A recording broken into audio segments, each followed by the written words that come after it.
Luke chapter 13, verses from 10 to 17. When Jesus was teaching in one of the synagogues on the Sabbath, there was a woman who had been possessed by a spirit of infirmity for 18 years and was bent over and unable to straighten up at all. When Jesus saw her, he called her over and said, "Woman, you are freed from your sickness." He laid his hands on her, and immediately she was made straight, and she glorified God.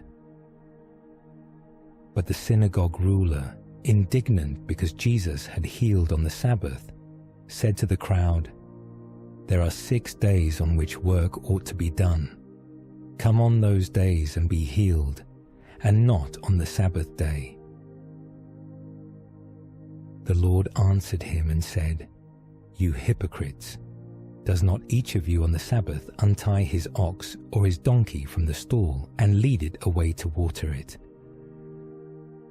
And ought not this woman, a daughter of Abraham whom Satan bound for 18 years, be loosed from this bond on the Sabbath day?"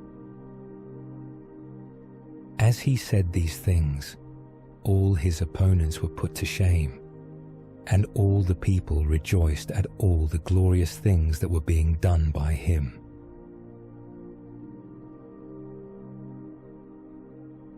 Last week, we looked at the words of Jesus that he did not come to bring peace, but to bring division. It is true that Jesus came to bring peace to this earth. But believing or not believing in Jesus is a personal choice, and Jesus warned that this would cause division within families. And citing the Pharisees, who did not recognize the flow of the times, I spoke about Millerism, which, in contrast, claimed that only they understood the times. They prophesied that Jesus would return in 1844, but in the end he did not come, and out of the disappointed groups came the Seventh-day Adventists and the Jehovah's Witnesses. Today's passage is about the Sabbath. On the Sabbath, Jesus healed a woman who had been possessed for 18 years and lived bent over, unable to straighten herself. Then the synagogue ruler became angry and, not daring to confront Jesus directly, rebuked the gathered people. "Why do you come on the Sabbath asking to be healed?" But the words of this synagogue ruler were not correct. According to the teaching of the traditional rabbis, it was permitted to save livestock in an emergency on the Sabbath. The words of Jesus were these: "You save livestock when they are in danger, even on the Sabbath. How much more important is it to save a person than to save livestock, you hypocrites?" The synagogue ruler and the religious leaders were silenced by Jesus' words, and those watching glorified God. But there are 2 other backgrounds behind this story. First, she was a woman. Jewish society did not treat women with honor. So women were not even allowed into the inner court of the temple. Second, on top of that, this woman had a disability. So the men gathered in the synagogue did not look upon her kindly. Perhaps this woman was crouching in the back, avoiding people's eyes. But Jesus saw her suffering and called her forward. In particular, Jesus deliberately called her a daughter of Abraham.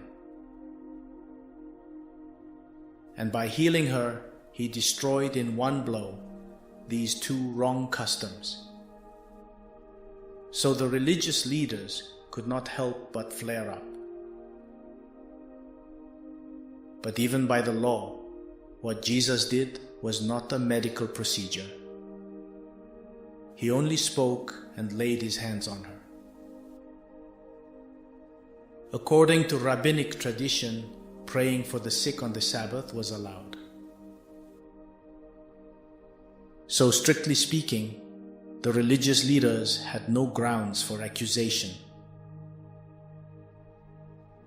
But Jesus was already branded as a strange teacher who taught an unwelcome doctrine. Nevertheless, Jesus taught that the Sabbath is a day to remember God and celebrate His healing grace. And here is a message for us as well. If we think that keeping man-made laws is more important than the well-being of people made in the image of God, then we are missing something. We are all sinners. Only by the grace of Jesus can we gather like this to worship God. Who are we to judge others? Who are we to condemn anyone as a sinner and bar them from coming to worship? Jesus said that the tax collector who beat his chest outside the temple, saying, "I am a sinner," was justified rather than the Pharisee who prayed inside the temple, thinking himself righteous. The Apostle Paul taught that love is the fulfillment of the law. There is no greater law than accepting one another and loving one another. As long as I am the pastor of this church, I will welcome everyone who comes to worship. Since today's passage is about the Sabbath, let me say a little more about the Seventh-day Adventists. Last week, I told you I have been reading books about the Adventists recently. In America, a Baptist preacher named William Miller prophesied that Jesus would come in 1844, but that prophecy failed. Most of his followers were deeply disappointed and left. But those who remained regrouped. Some began the Adventists, and others began the Jehovah's Witnesses. At first, the Adventists had no doctrine that the Sabbath must be kept instead of Sunday. There were 3 people who played midwife to the Adventist movement: Joseph Bates, James White, and Ellen G. White. Ellen G. White was James White's wife. All 3 had not received education beyond middle school. Without systematic theology, they claimed to have discovered truth on their own through diligent Bible study. Of these 3, the one who insisted on the Sabbath was Joseph Bates. James White and Ellen G. White, in fact, at first did not keep the Sabbath. Later, persuaded by Joseph Bates, keeping the Sabbath became a key doctrine of the Adventists. And in trying to find biblical support for their doctrine, they fixated on the 4th commandment of the 10 Commandments: keep the Sabbath. Remember the Sabbath day by keeping it holy. To fit their doctrine, they claimed the 4th commandment was the greatest commandment. They claimed that in the last days, only those who kept the 4th commandment were true Christians. And they claimed that Sunday worship replaced the Sabbath because the Catholic Pope changed the day of worship from Sabbath to Sunday. So they claimed the Pope was the one who received the mark of the beast in Revelation. But historically, this is not true. The Lord's Day in Revelation does not mean Sabbath, but Sunday.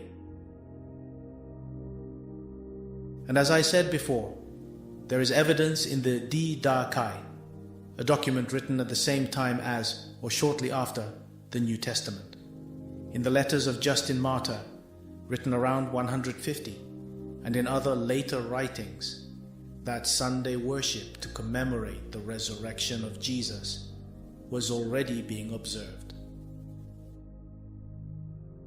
Sunday worship was already held in the early church, and all Constantine did was declare Sunday a public holiday so Christians could worship more freely.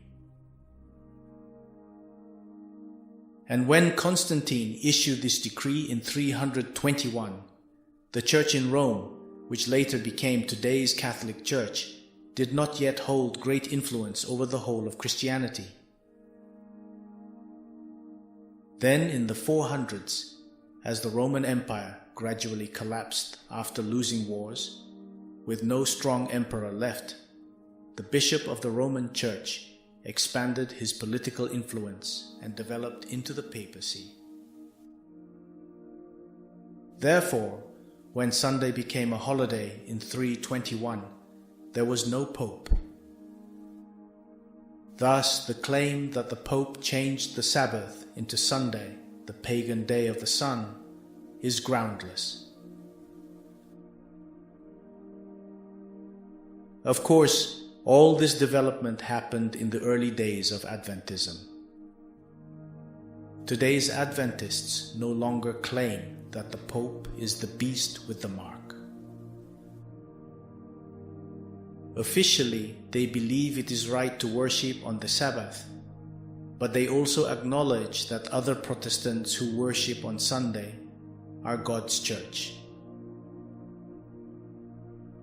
So Dr. Walter Martin, who studied Adventism in depth after long conversations with Adventist leaders, concluded that official Adventist doctrine is not heresy.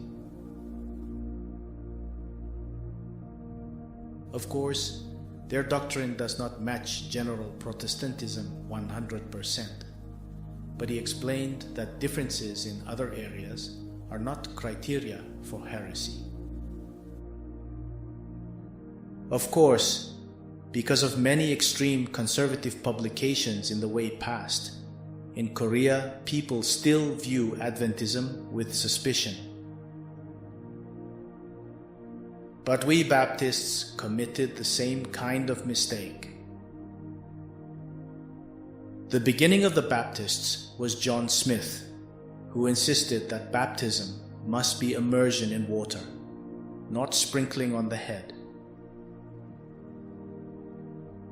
He thought the baptism he had received was invalid, so he baptized himself. And returning to England, he started the Baptist Church. At first, they did not recognize any baptism other than immersion. Until recently, Baptist churches did not recognize baptisms received in other churches. So even in the church constitution, it was stated that members who came from Presbyterian churches had to be rebaptized. But now Baptists administer baptism, but also recognize baptisms received in other churches. I once submitted a research paper on baptism as a seminary assignment. For that research, I read over 100 scholarly books and drew my conclusion. In English, there is no distinction between immersion and sprinkling. It is all covered by the one word, baptism. More finely divided, it becomes immersion, sprinkling, and half immersion. The insistence on immersion alone came from misunderstanding the Greek original baptizo.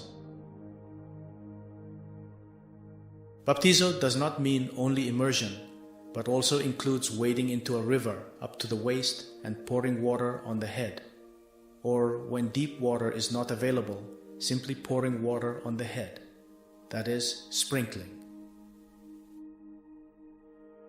So in the early formation of the Baptists, they insisted that immersion alone was the proper baptism to emphasize their distinctiveness, but now it is not so. You may understand the Adventists' insistence on Sabbath observance in this way as well. Since today's passage is about the Sabbath, I spoke about Adventists, but today's conclusion is this. Whether we worship on Saturday or on Sunday or on another day, that is not the issue. The real issue is when, though we are all sinners, some claim that certain people may attend worship and others may not. The problem is making another law of Sunday observance and forcing people to keep it. What is important is setting aside a day and worshiping together. And in our church, as it has been until now, there must never be forbidding or condemning those who come to worship in whatever form. As Jesus showed us, there can be no law except the law of love. Let us pray.